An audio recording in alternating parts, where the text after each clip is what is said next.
नमस्कार दोस्तों, मैं अभी दोआबा चिल्ड्रन स्कूल पर आया हूँ और आपको मैं मिलवाना चाहूँगा यहाँ के जो प्रिंसिपल है डॉक्टर एम.ए. खान।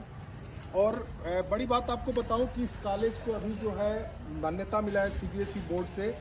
और इस क्षेत्र में जब इंग्लिश मीडियम की चर्चा होती थी, आए प्लीज़ हमारे साथ, इस क्षेत्र में इंग्लिश मीडियम की चर्चा होती थी तब एक ही स्कूल था जिसका नाम दोआबा चिल्ड्रन स्कूल है। और लोग जब सपना देखते थे ग्रामीण इलाके के लोग कि हमारे भी क्षेत्र में जो ऐसा स्कूल हो जहाँ कि हम अपने बच्चों को जो है इंग्लिश मीडियम की शिक्षा दे सके, उस समय आप सोच सकते हैं कि कितनी बड़ी सोच रही होगी दोआबा के पूर्व विधायक विक्रमा सिंह और उनकी पत्नी जो जिला पंचायत की सदस्य भी थी स्वर्गीय देवसखी देवी। उस समय उन्होंने अपने मन में ये विचार व्यक्त किया कि यहाँ कोई ऐसा स्कूल खुले जो लड़कों को, इस ग्रामीण इलाके के लड़कों को भी इंग्लिश मीडियम स्कूल की शिक्षा दे सके और उनको इस शहरों की भागदौड़ से बच जाए वो लोग, और उनका जो पैसा बहुत ज़्यादा खर्चा होता है शहरों में उसकी बचत हो सके।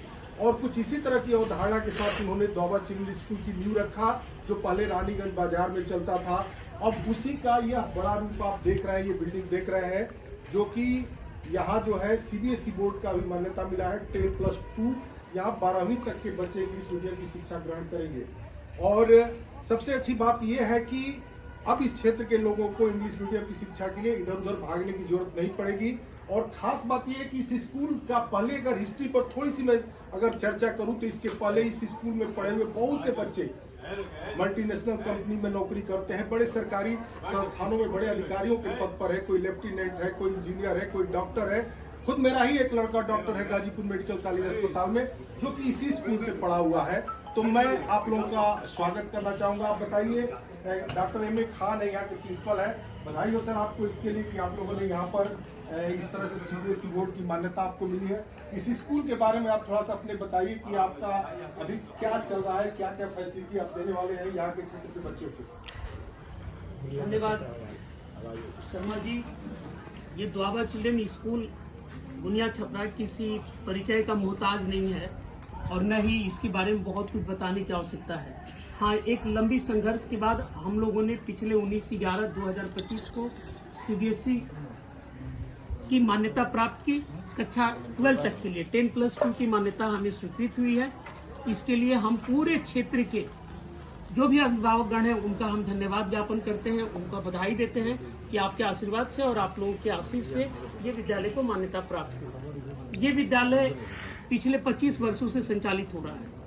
हमारे पूर्व विधायक श्री विक्रमा सिंह जी की एक आंतरिक इच्छा थी एवं उनकी धर्मपत्नी श्रीमती देवसखी देवी जी ये बार बार हमसे आग्रह करती थी कि खान साहब एक ऐसा विद्यालय हम लोग चलाएं जिससे समाज के और क्षेत्र के बच्चों को एक अच्छी शिक्षा दी जा सके। जैसा कि अभी सुधाकर जी ने बताया कि विगत बहुत पहले से एकमात्र अगर ये कहा जाए कि यहाँ का फाउंडर स्कूल अगर माना जाए तो ये फाउंडर स्कूल की श्रेणी में आता है दोआबा चिल्ड्रन स्कूल। अगर इसकी पूरी इतिहास देखी जाए तो ये लगभग पिछले 25 वर्षों से अनवरत ये संचालित हो रहा है। लेकिन कई परिस्थितियों का सामना करते हुए कुछ समय का हाथ, कुछ अपना काम, कुछ व्यस्तता और कुछ अधिक जानकारी ना होने के नाते हम सीबीएसई के मानक तक नहीं पहुंच पा रहे थे। लेकिन हमारे जो विद्यालय के प्रबंधक हैं श्री रवि प्रकाश सिंह चेयरमैन के पद पे जो आज हैं, उनका अथक प्रयास और उनकी भरपूर कोशिश आज इस जगह पे लाके खड़ा की है। इसलिए हम देवसखी देवी, श्रीमती देवसखी देवी मेमोरियल ट्रस्ट के जो आप अध्यक्ष भी हैं और दोआबा चिल्ड्रन स्कूल के आप चेयरमैन के रूप में आप हमारे साथ जुड़े हुए हैं, तो आपका बहुत बहुत हम लोग कोटि कोटि विद्यालय परिवार की तरफ से धन्यवाद ज्ञापन करते हैं कि आपने एक अच्छा प्रयास किया और यहाँ के लोगों को एक मानक स्तरीय विद्यालय देने का आपने काम किया। खान सर, जैसे ग्रामीण इलाके में ये विद्यालय है और बहुत से स्वाभाविक है ग्रामीण इलाके में ऐसे लोग भी हैं जो पैसे बहुत एक्सपेंड नहीं कर सकते हैं, तो हमको लगता है कि उस समय जो बात चलती थी देवसखी देवी का ये सपना था कि गरीबों के बच्चे पढ़े, तो क्या ऐसे बच्चों के लिए भी आपके यहाँ कोई व्यवस्था है क्या? सर, ये तो हमारा जो ट्रस्ट है श्रीमती देवसखी देवी मेमोरियल ट्रस्ट, इसके जो बाइलाज हैं उस बाइलाज में सरकार के द्वारा ही एक हमारे लिए प्रतिबंधित उसमें सेक्शन है जिसके तहत राइट टू एजुकेशन के अंतर्गत 25% बच्चों को हम मुफ्त शिक्षा देंगे, निःशुल्क शिक्षा देंगे।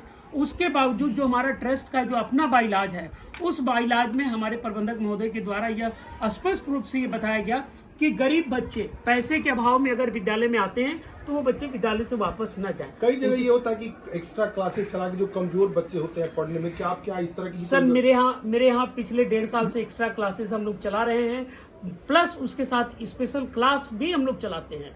और हमने तो एक पहल किया था ट्यूशन मुक्त विद्यालय चलाने का। अगर गार्जियन, आज आपके माध्यम से ये बात यहाँ के गार्जियन को देना चाह रहा हूँ कि अगर यहाँ के गार्जियन जिनके बच्चे मेरे विद्यालय में पढ़ रहे हैं, अगर वो हमारा सहयोग करे, हमें मदद करे, तो मैं वादा करता हूं कि एकमात्र इस क्षेत्र का नहीं, जिले का पहला स्कूल होगा जिसके एक बच्चे भी ट्यूशन पढ़ने के लिए तैयार नहीं होंगे। और सीबीएसई बोर्ड के मान्यता देने के लिए, जैसा कि बहुत सारी सब मानक को पूरा करना होता है, तो ये मैं स्वाभाविक है कि अगर आपको मान्यता मिला है तो उस मानक को आप पूरा किए हैं, आपके पास लैब वगैरह उस तरह का होगा, सब चीज़ होगा।